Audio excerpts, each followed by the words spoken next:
एक पुराने गांव में, जहां मिट्टी में परंपराओं की खुशबू थी और हवा में बेरहमी की आदत, वहां एक युवक रहता था। इतना दुबला, इतना कमजोर कि लगता था उसकी देह नहीं बल्कि उसकी परछाई ही उसे थका दे। एक दिन वो सब्जी लेने के लिए बाजार जा रहा होता है, तभी 3 आदमी उसका पीछा करने लगते हैं और उसका रास्ता रोक लेते हैं। उनमें सबसे बड़ा राजन विप्लव के कंधे पर जोर से हाथ रखता है और उसका मजाक उड़ाने लगता है।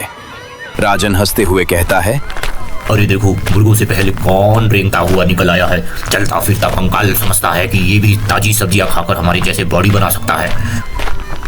क्यों डेढ़ पसली, ऐसा ही है ना? बाजार में सब लोग हंसने लगते हैं। वो विप्लव को लात मारता है। विप्लव लड़खड़ा जाता है। सब्जियां जमीन पर बिखर जाती हैं। वो घुटनों के बल बैठकर उन्हें समेटने लगता है। खाली बाजार में ठहाकों की गूंज फैल जाती है। सारी सब्जियां मिट्टी गोबर में सन जाती हैं। विप्लव गिड़गिड़ाते हुए कहता है, मुझे सिर्फ अपनी बीमार माँ के लिए खाना चाहिए। राजन कहता है, तेरी माँ ने बचपन में तुझे ढंग से खिलाया नहीं क्या? जरा इन बालों को तो देखो। अबे डेढ़ पसली, तुझे अभी बताता हूँ मैं। वो विप्लव की कलाई पकड़कर उसकी बाँह उठाता है जैसे सूखी टहनी हो। विप्लव दर्द से करहाता है पर विरोध नहीं करता। बाद में टूटा हुआ विप्लव धीरे धीरे घर लौटता है। हर कदम अपमान और अनकहे दर्द से भारी, कंधे झुके हुए, आंखें सूनी, ऐसे जख्म उठाए हुए जो कोई देख नहीं सकता। धूल में घिसटते पांव, कानों में अब भी हंसी की गूंज। सब कुछ खो चुका, बस चुप्पी बची हो। विप्लव घर पहुंचकर एक कोने में घुटनों को सीने से लगाए बैठकर रोने लगता है और अपने हाथ की नीली पड़ी बाहों को घूरता है। टूटे हुए आईने में उसे अपनी हारी हुई आत्मा दिखती है। विप्लव अपने आप से कहता है, चमड़ी और हड्डियां, बस यही हूं मैं और यही रह जाऊंगा। वो रो पड़ता है और आईने में अपनी आत्मा की टूटी हुई परछाई पर हाथ फेरने लगता है। दिन लगभग खत्म होने को है। लालटेन की लो टिमटिमा रही है, जैसे आखिरी सांस ले रही हो। दीवारों की दरारों से चांद की हल्की नीली रोशनी झांकती है। विप्लव फर्श पर अपनी माँ के पास बैठा है। शरीर स्थिर है, लेकिन भूख से उसका हाथ धीरे धीरे अपने आप पेट को सरहाने लगता है। एक अनजाना इशारा। घर में कुछ नहीं है, ना अनाज ना सब्जी, बस कुछ है तो एक हल्की सी खामोशी। विप्लव एक छोटा सा बर्तन उठाता है। अंदर थोड़ा सा दूध है। वो सारा दूध एक ही गिलास में बड़ी सावधानी से उड़ेल देता है, बिना एक बूंद भी व्यर्थ किए। वो गिलास माँ के हाथों में रखता है। माँ कुछ संकोच के साथ एक घूंट लेती है, फिर रुक जाती है। माँ उसे देखती है और कहती है, बेटा तुम्हारा दूध कहाँ है? विप्लव मुस्कुराकर कहता है, मैंने अपना दूध पी लिया है माँ। माँ सच समझकर दूध पी लेती है। भूखा विप्लव जल्दी सो जाता है। माँ उसके पास बैठी रहती है, पर माँ तो माँ होती है। उसके मन में शंका आती है और वो उठती है। दूसरे कमरे का दरवाजा खोलती है। वहां दूसरा खाली गिलास देखती है, ज्यों का त्यों, कोई दूध की बूंद नहीं। उसे सब समझ आ जाता है। वो अपराध बोध में रो पड़ती है। वो गहरी सांस लेती है, जैसे खामोशी से ताकत उधार ले रही हो। फिर वापस दरवाजा खोल लौटती है। कमरे में प्रवेश करते ही देखती है विप्लव जाग रहा होता है। माँ समझ जाती है कि विप्लव सोने का नाटक कर रहा था और दोनों सिसक सिसक कर रोने लगते हैं। माँ बिना कुछ कहे विप्लव के पास बैठे बस उसे देखती रहती है। वो भूख जिसे विप्लव छिपा रहा था। माँ धीरे धीरे अपना सिर उसके पेट पर टिका देती है। वहां खाने की गर्माहट नहीं है, कुछ था तो बस विप्लव की सांसों की धीमी आवाज। दोनों के अपनी दयनीय स्थिति पर ऐसे ही रोते रोते अगली सुबह आ जाती है। अगली सुबह भूखा विप्लव भंडारे की तलाश में गांव के मंदिर जाता है। उदास, भूखा, झुका हुआ चेहरा, डगमगाते कदम। मंदिर के चारों ओर घूमते हुए अचानक उसकी नजर प्रसाद की कतार पर पड़ती है। वो खुशी से उछल पड़ता है, अनजान कि आगे क्या होने वाला है। वो कतार तोड़ता है और प्रसाद की थाली ले लेता है। विप्लव ने अकेले बैठे अभी थोड़ा सा ही खाना खाया होता है कि तभी रहस्यमयी मुस्कान के साथ विक्रम वहां आ जाता है। विक्रम कहता है, क्या बात है, 1.5 पसली खाने की प्रतियोगिता की ट्रेनिंग चल रही है क्या? विप्लव धीमे कहता है। मुझे परेशान मत करो। विक्रम अपमानित महसूस करता है। वो लोकल भाषा में कुछ कहता है और फिर टांग उठाकर उसको डराने लगता है। पहले विप्लव को लगता है कि विक्रम नाटक कर रहा है, फिर उसे डर लगने लगता है और विप्लव को जैसे ही लगता है कि विक्रम लात मारने वाला है, वो अपनी प्लेट पीछे खींच लेता है। विप्लव के हाथ कांपते हैं, सिर्फ डर से नहीं बल्कि उस गुस्से से जिसे वो समझ नहीं पाता। विक्रम गुस्से में उसकी थाली को लात मार देता है। विप्लव कुछ समझ नहीं पाता।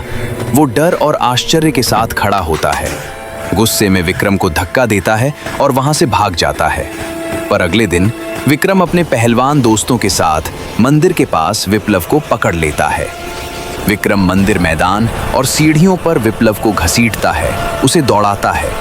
आसपास के लोग बस देखते रहते हैं। विक्रम विप्लव के गंजे सिर पर थप्पड़ मारने लगता है। भीड़ तालियां बजाती है। फिर विक्रम विप्लव को जमीन पर पटक कर हंसता हुआ चला जाता है।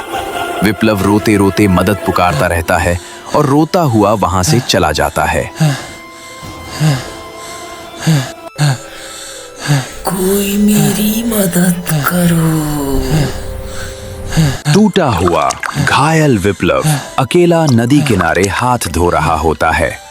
उसकी आंखों से गुस्से और अपमान के आंसू गिर रहे होते हैं। अचानक विप्लव को किसी की मौजूदगी महसूस होती है। तभी किसी के कदमों की आवाज आती है। विप्लव अभी मुड़ता नहीं और सोचने लगता है कि अब ये मुझे पानी भी नहीं पीने देंगे। तभी वो अनजान मौजूदगी विप्लव को छूती है। विप्लव गुस्से में खड़ा होकर कहता है, क्या अब नदी से पानी भी नहीं पीने दोगे? फिर विप्लव देखता है, ये गुंडे नहीं, एक बूढ़ा गुरु है। विप्लव फूट फूट कर रोने लगता है। उसके आंसू नदी में घुल जाते हैं। विप्लव कहता है, आप कौन हैं? मुझसे क्या चाहते हैं गुरुजी? मुझे अकेला छोड़ दो, मैं पहले से ही बहुत परेशान हूँ गुरुजी। गुरु कहते हैं, वे सब तुम्हें इसलिए चोट पहुंचाते हैं क्योंकि तुम कमजोर दिखते हो। पर कमजोरी शरीर में नहीं होती। कमजोरी तब होती है जब दिल अच्छाई चुनना छोड़ दे। नदी को देखो, तुम्हारे आंसू उसके पानी को अशांत कर देते हैं, पर भीतर पानी अभी भी शांत है। इतना शांत कि ज्वालामुखी की भटकती हुई आग को भी आसानी से पकड़कर प्रतिबिंबित कर दे। गुरु नदी में एक कंकड़ फेंकते हैं। नदी का पानी कभी भी पत्थर से नहीं लड़ता, फिर भी उसे घिस देता है और बारीक रेत में बदल देता है। विप्लव ऊपर देखता है, उलझा हुआ, क्रोधित। विप्लव कहता है, उन्होंने मुझसे सब कुछ छीन लिया, मेरा खाना, मेरा सम्मान, मेरी आवाज तक। गुरु उसके पास बैठते हैं और उसके सीने पर हाथ रखते हैं। गुरु कहते हैं, अगर तुम उनसे लड़ोगे तो उन्हीं जैसे बन जाओगे। अगर भागोगे तो वे जीत जाएंगे।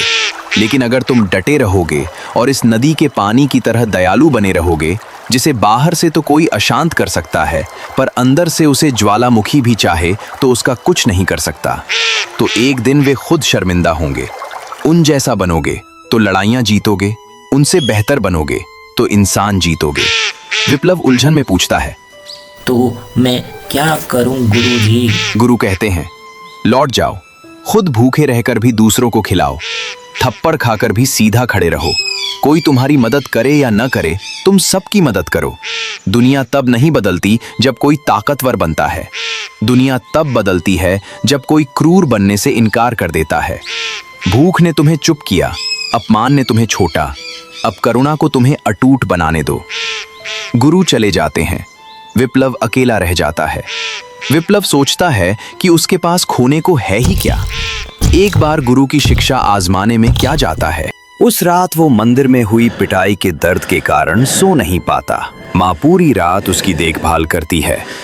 जब अगली सुबह विप्लव फिर भूखा उठता है तो इस बार उसकी आंखों में आंसुओं की जगह एक अलग चमक होती है। उसके चेहरे पर आज एक अलग ही तरह का आत्मविश्वास दिख रहा है। विप्लव में आज एक अलग ही ऊर्जा दिख रही है। आज भी घर में खाने को कुछ नहीं है, सिर्फ दूध है, पर इस बार वो 2 गिलास भरता है और मुस्कुराकर माँ के साथ बांटता है। जब विप्लव बाजार जाता है तो वही गुंडे फिर उसका पीछा करते हैं, विप्लव का मजाक उड़ाते हैं। एक पहलवान विप्लव को धक्का देता है, विप्लव की टोकरी गिर जाती है। विप्लव चौंकता है।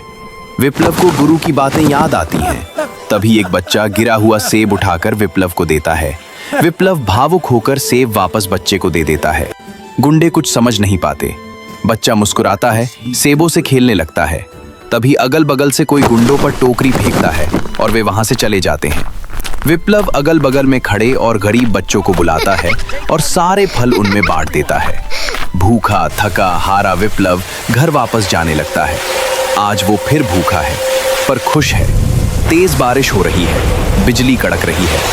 लगता है आज कोई बड़ा तूफान आ गया है। बाढ़ का पानी घरों में घुस गया है। सभी लोग घबराए सहमे हुए हैं और सभी लोग अपनी अपनी जान बचाकर इधर उधर भाग रहे हैं। बदमाश विक्रम भी गहरे पानी में अपनी जान बचाने की कोशिश कर ही रहा होता है कि एकदम पानी का तेज बहाव आता है और उसे अपनी चपेट में ले लेता है। पास से जा रहा विप्लव सब देखता है और विक्रम की ओर दौड़ता है और विक्रम के पास पहुंचकर पानी में कूद जाता है।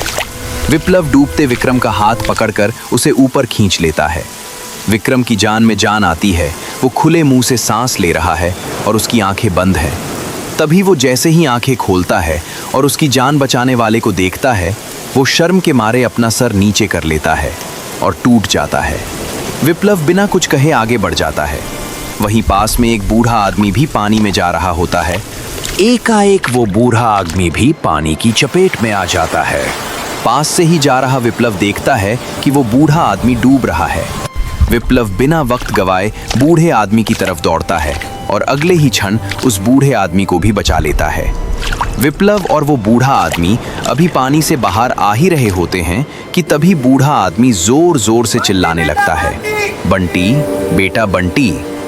तभी विप्लव देखता है कि बूढ़े आदमी का पोता पीछे छूट गया है और वो भी पानी में डूबने वाला है। विप्लव फिर तेजी से बिना वक्त गवाए बच्चे की तरफ भागता है और पास आकर पानी में छलांग लगा देता है और अगले ही पल विप्लव बच्चे को बाहों में थामे पानी से बाहर ले आता है। गांव वाले तालियां बजाते हैं।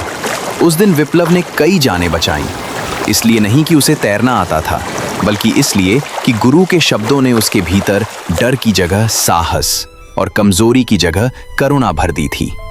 अगले दिन गांव वाले फलों सब्जियों की टोकरी लिए विप्लव के घर आते हैं और जब विप्लव घर से बाहर आता है तो सब विप्लव का आदर करते हैं। लोगों का झुंड एक के बाद एक आकर विप्लव का धन्यवाद करते हैं और दूध चावल आदि से विप्लव का घर भर देते हैं। माँ ये सब देखकर रोने लगती है और वो रोते रोते विप्लव का चेहरा मलाशने लगती है और फिर उसे कसकर गले लगाती है। तो दोस्तों, इस कहानी से हमें एक बात जरूर समझ आती है, कमजोर होना कोई गुनाह नहीं, लेकिन दर्द सहकर भी इंसान बने रहना सबसे बड़ी ताकत है। जो लोग आपको आज कम आंकते हैं, हो सकता है कल वही आपकी वजह से अपने पैरों पर खड़े हों। याद रखिए, दुनिया मुक्कों से नहीं बदलती, दुनिया बदलती है तब जब कोई क्रूर बनने से इनकार कर देता है। अगर ये कहानी आपके दिल तक पहुंची हो तो इसे किसी ऐसे दोस्त के साथ जरूर शेयर करना जो आज खुद को अकेला समझता है, क्योंकि हर विप्लव के अंदर एक साइलेंट हीरो सो रहा होता है।